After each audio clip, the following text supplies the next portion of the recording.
We are also watching Canadians and their story now on this cruise ship.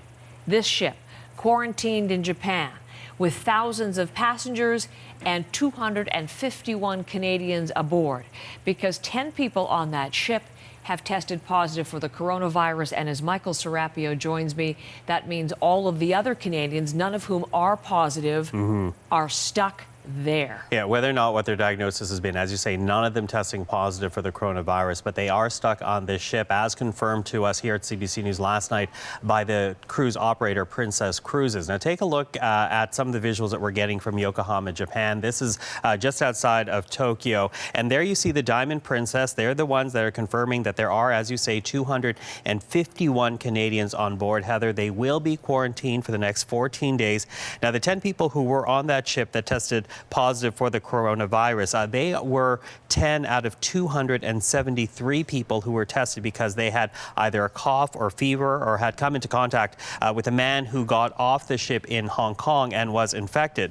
As you say, none of the Canadians are infected, but here is a list of who is infected, the nationalities as confirmed by Princess Cruises. Take a look at this. 2 are passengers from Australia, 3 from Japan, 3 from Hong Kong, 1 from the United States. Also, 1 crew member from the Philippines has been confirmed to have been infected. Now, the people who have been affected, they have now been removed from the ship, taken ashore by the Japanese Coast Guard, and they're now in hospital where they're getting care. And as a precaution to prevent any kind of spread, Japan's Ministry of Health, they're the ones that have ordered this quarantine. There is roughly some 3,700 people on board, more than 2,000 passengers, more than 1,000 crew members. Princess Cruise Ship says food and provisions will be transported to the ship from the mainland, so there's no immediate concern, but they are tracking to see if anyone else comes down with any symptoms, Heather.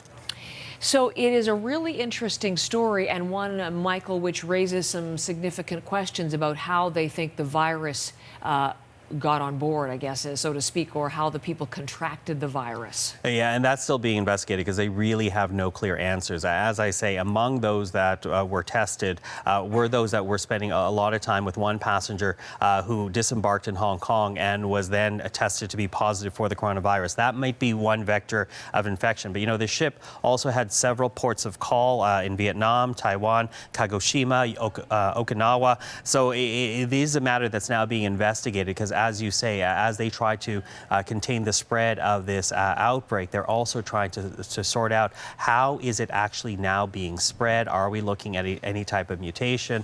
Are we learning anything new about the virus? That is certainly part of this investigation. But the immediate means that the people on board, including those 251 Canadians, will be quarantined for about 2 weeks. Incredible story. We're going to be reaching out and trying to contact some of those Canadians on board and see if they're sharing any videos of their experience, because apparently they're confined to quarters and things are pretty dicey there. But Michael, thank you. We'll watch that with you all through the morning as well.